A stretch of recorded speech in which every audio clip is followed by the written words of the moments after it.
question. But I think Mike Jordan would say the same thing. Rest his soul. Kobe Bryant would say the same thing. Magic Johnson will say the same thing. Larry Bird will say the same thing. Shaq could say the same thing, James said. The late, great Wilt Chamberlain, Kareem Abdul-Jabbar. I don't think none of us are going to take somebody else. If there's a general manager and he's eyeballing all of us on a baseline with the number one pick, it's going to be hard not to take me, champ. So now we've heard what LeBron has to say. I don't know that this is necessarily surprising, but Stephen, what do you make of LeBron's comments? Well, the problem is none of those guys are ever saying that. That's true. That's the problem. That's what I was going to say. That's the problem. We don't hear Shaq calling himself the GOAT. And Shaq does a lot of podcasting. He's on television. He's always talking about other people. Matter of fact, I believe he has Steph Curry as his GOAT right now. So he's never talking about himself. See, when we get to this point, and this is the problem that I have with Braun, is that instead of letting other people glorify you or give you your flowers, or a guy like me come on television that been through the trenches with you since childhood, let me come on and tell the world why you're the GOAT. You sit back and just accept the flowers. We don't never hear Jordan say it. And here we are again. And I know we're going to pick it up, but he knows we're going to pick up the soundbite. Mm-hmm. It's just here. He wants us to. We're in the NBA Finals. NBA Finals. And we're being distracted because of this, right? Yeah, but does he have something? There have been plenty of times. I remember I've gotten myself in heat on numerous occasions because people treat something that I said like I said it yesterday, and I said it 6 months ago, but the damn thing was held until 6 months later. I mean, it happens with magazine articles and stuff like that is what I'm saying, which is very frustrating because, damn it, had it been 6 months later, I might have said something a little bit different than I said 6 months ago, depending on, what the question was and what have you. But to speak directly about LeBron, Big Perk is absolutely right in this regard. He's talking about they would say the same thing. No, they wouldn't. Michael Jordan would never tell you he's the GOAT. I know Michael Jordan. I speak to him often. I'm telling you, he has never, ever, ever once called himself the greatest. Ever. Mm-hmm. It has never happened. Kobe Bryant didn't call himself the greatest. Kareem didn't call himself the greatest. Magic didn't call himself the greatest. Bird didn't call himself the greatest. No, that's not true. That's not true. He could say they might have thought it, but they never articulated it to a reporter for print purposes to be disseminated to the masses. It is LeBron James, which brings us to LeBron James. Why would he do that?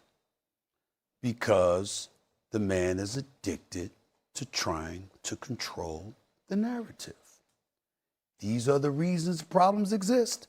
And so many people who support him, they haven't seen the forest from the trees. They get caught up in that moment. He's saying something in that moment. You know why you can't get caught up in the moment with LeBron James? Because LeBron James ain't caught up in the moment. Everything he does is calculating. He knows exactly what he's doing. He plots and he plans, hoping to have a specific impact. I would know personally. I know what he does, okay? And I'm not even knocking it. Because he is on the Mount Rushmore of basketball. He's one of the greatest basketball players to have ever lived. I have said repeatedly, I have him number 2 all time. But Rich Paul put it best. Yo, Rich, you acting like that's a damn insult to call him number 2 all time. It is an insult. That's how they feel. That's how they feel. And they feel that way in large part. They think for themselves. But they feel that way in large part because they know that's how he feels. He is still around because when all is said and done, he wants to eclipse every record because he knows down the line from an historical perspective, we ain't going to remember it took him 23, 24, 25 years to do what Jordan did in 13 or what Kareem did in 19 or 20 or something like that. All we going to look at is the numbers. All-time leading scorer, this, that. We're going to look at all of those different things, and we're going to say statistically, he's the best. That is why he is still around, because he wants that narrative to be dictated. As I told you before, he's on the Mount Rushmore. He's one of the top 2 in the history in my game. But that's as far as it's getting. As long as I'm breathing and I'm on the airwaves, it will never be what he wants it to be. Period. Here's what LeBron should do. Anybody who thinks he's better than Jordan, go take out the tape of every game in the Dallas series when Nowitzki beat him. When he averaged 17 a game, couldn't score in the fourth quarter, and was completely outplayed with a better team, Wade and Bosh. Find me a series where that happened to Jordan. Can't. Find me a series that happened to Kareem. Can't. Find me a series that happened to Bird. Can't. You might be able to give me Game 7 Lakers in '84 with Magic. They probably should have won that series against Bird, but you really can't with him either. With LeBron, you can. And that is why LeBron is not. I have one closing comment. I want to break news here by telling you there are two categories in which LeBron James is the absolute GOAT.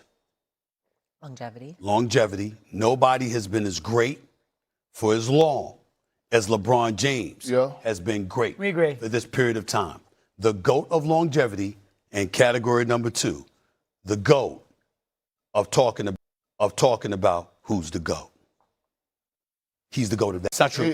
That's not true. Not over Jordan. That's not true. Hold on. I let you two old heads talk. I wasn't trying to go here with y'all. But when it comes to being under pressure, there's no athlete in the history of sports that was under the amount of pressure like a LeBron James, and he overachieved. From jump. From jump. Oh, got to, when he started his career. I got that from part. Jump. I got that right part. There. I got there. that. Right there, Silence. We can go to break. No, we can't. We go to break. No, we can't. Yeah, Right. No.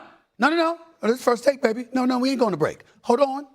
You can't say that when you're the person who put yourself in that position. Ain't nobody told him to come into the NBA wearing number 23. Ain't nobody tell him to come into the NBA putting the claim that you going to be that dude. And, oh, by the way, with Jordan, you can't sit up there. Yeah, in pressure moments he showed up, but the pressure that was on his shoulders was something that he continuously alleviated. How did he alleviate it? Because there were no Game 7s in championship series when Jordan was going up against you in the finals. Because he closed you out before Game 7. He was undefeated and unblemished. The pressure that was placed on him was not just because of his verbiage, not just because of his body language, not just because of LeBron sitting up there wearing number 23 and all of that other stuff, but there were times when the brother came up short.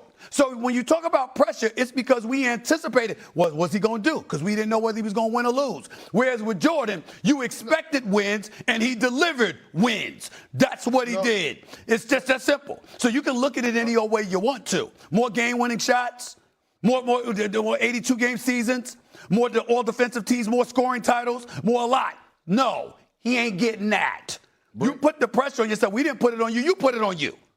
Bring me on Sirius XM. We're going to finish. You can finish that. Ain't nobody running. I'm going to be respectful. Okay. That's nice of you. That is nice of you.